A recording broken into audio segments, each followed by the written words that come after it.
Hello everyone, my name is Sukhpal और आज हम देखेंगे कि लीनियर प्रोग्रामिंग प्रॉब्लम को कैसे सॉल्व करते हैं इन एक्सेल।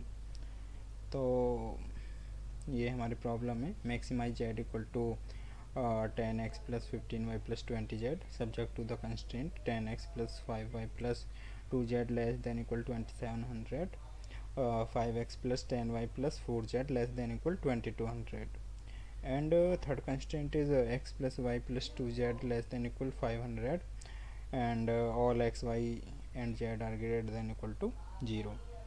तो हमारे तीन वेरिएबल हैं x y और z। इनके ऑब्जेक्टिव कोफिशिएंट है 10, 15 और 20 जो कि ये गिवन है। और हमने इनिशियल फिजिबल सॉल्यूशन ले लिया है 0 0 0। उसके बाद हमारे तीन कंस्टेंट हैं, तो तीनों कंस्टेंट के कोफिशिएंट ये हैं 10 5 2, 5 10 4 एंड 1 1 2। अब हमें प्रॉब्लम को फॉर्मुलेट करना पड़ेगा। तो हमारा ऑब्जेक्टिव फंक्शन है ये।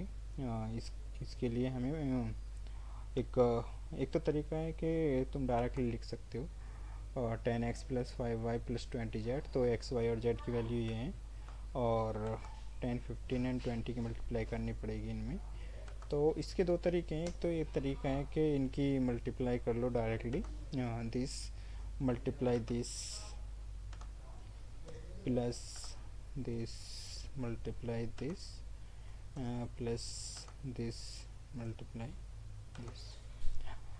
और एक और तरीका है जो कि इसमें एक्सेल में एक फंक्शन होता है सम प्रोडक्ट, उसको यूज करके कर सकते हो। वो है equal to some product first row comma second row. तो वो इंडिविजुअल की मल्टीप्लाई करके उनका सम कर देते हैं। सेम ही है। अब हमें कंस्टेंट बनाने पड़ेंगे। तो RHS तो हमारी फिक्स रहेगी, LHS को हमें देखना पड़ेगा जो कि है सेमी फंक्शन लगा देते हैं सम प्रोडक्ट। ये हमारा सॉल्यूशन है और ये हमारे कंस्टेंट के कोफिशिएंट हैं। तो कंस्टेंट का कोफिशिएंट कोमा जो हमारा सॉल्यूशन था, और ये अब हमें मतलब ड्रैग भी कर सकते हैं। तो ड्रैग करने के लिए हमें सॉल्यूशन को तो फिक्स ही करना पड़ेगा क्योंकि तीनों कंस्टेंट में सेम ही रहेगा। तो फंक्शन f4 से ये फिक्स कर सकते हो। अब इसको ड्रैग कर देता हूँ मैं।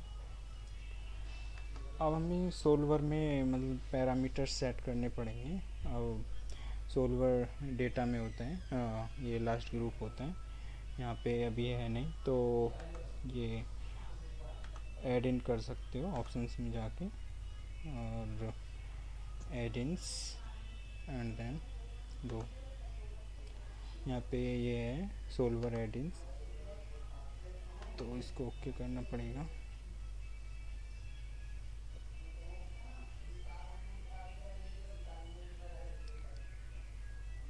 तो ये भी प्रोसेस हो रहा है इसमें। ये देखो ये आ गया लास्ट में सोल्वर।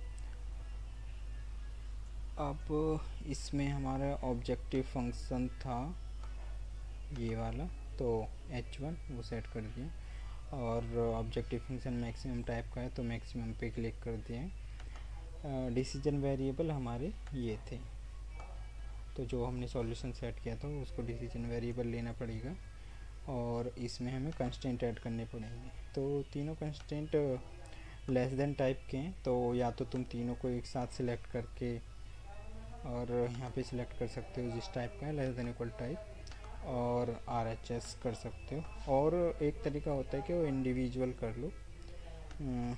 कैसे? अगर डिफरेंट साइन के हो तो इंडिविजुअल करना पड़ता है। ये this less than equal this add, और this less than equal this add, और last one and 500 add cancel.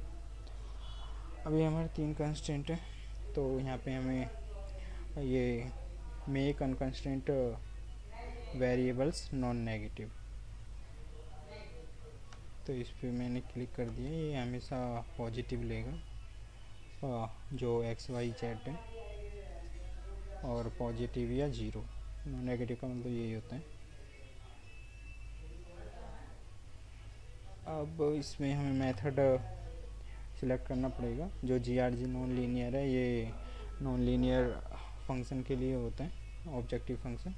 हमारे यहाँ पे ऑब्जेक्टिव फंक्शन लीनियर है, तो सिंप्लेक्स से भी सॉल्व कर सकते हो, और जी आर जी नॉन लीनियर से भी सॉल्व कर सकते हो, बस टाइम ज़्यादा लेता है। तो सिंप्लेक्स एल पी हम अप्लाई कर रहे हैं और सॉल्व। तो अगर सेंसिटिविटी रिपोर्ट चाहिए तो यहाँ सेंसिटिविटी पे क्लिक करके ओके कर सकते हो, और आंसर रिपोर्ट चाहिए तो इस पे भी क्लिक कर सकते हो। इन दोनों पे कर दिया ओके। तो ये है हमारी आंसर रिपोर्ट और ये हमारी सेंसिटिविटी रिपोर्ट। तो इसमें हमारा सॉल्यूशन आया है एक्स की वैल्यू 0, वाई की वैल्यू 150 एंड जेड की वैल्यू 175, और ऑब्जेक्टिव फंक्शन की वैल्यू आई है 5750। तो ये आंसर रिपोर्ट देख सकते हो। इसमें हमारे जो ये एक्स और वाई जेड, एक्स वाई और जेड की वैल्यू जो आई हैं वो 0, 150 और 175। ऑब्जेक्टिव फंक्शन की वैल्यू जो आई थी 5750। और ये हमारे कंस्ट्रेंट्स पे वो मतलब उनकी स्टेटस बता रहे हैं कि वो बाइंडिंग है या नॉन बाइंडिंग है। बाइंडिंग का मतलब होता है कि इक्वालिटी पे होल्ड करता है कंस्ट्रेंट, और नॉन बाइंडिंग का मतलब होता है कि वो लेस देन या ग्रेटर देन पे होल्ड करता है। तो जब इक्वालिटी होल्ड करेगी तो सिलेक्ट तो ज़ीरो ही आएगा, तो यहाँ पे सिलेक्ट ज़ीरो आ रहा है, और यहाँ पे सिलेक्ट पॉजिटिव आ रहा है, तो मतलब less than equal pay hold कर रहा है, सॉरी लेस देन पे होल्ड कर रहा है। और सेंसिटिविटी रिपोर्ट में वो बताता है कि हम कितना एक्स वाई या जेड जो है उसका सॉल्यूशन पे क्या फ़र्क पड़ेगा अगर आर एच एस को चेंज कर दें, या जो हमारे ऑब्जेक्टिव फंक्शन के कोफिशिएंट थे उनको चेंज कर दें तो क्या फ़र्क पड़ेगा। तो उसी के लिए ये सेंसिटिविटी रिपोर्ट होती है। अब जैसे इसमें था अलाउएबल डिक्रीज 1600, अगर मैं आर एच एस को फर्स्ट कंस्टेंट की आर एच एस को 1600 से भी कम कर दूं, मतलब 1600 तक कम कर दूं, तो हमारे ऑब्जेक्टिव फंक्शन में कोई चेंज नहीं आएगा।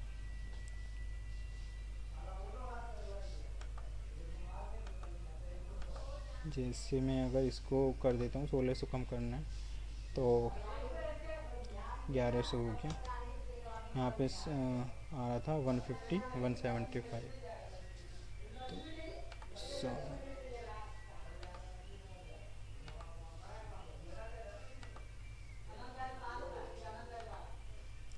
अभी भी सॉल्यूशन सेम ही है, तो इस पर कोई इम्पैक्ट नहीं आया। तो thank you guys, thanks for watching.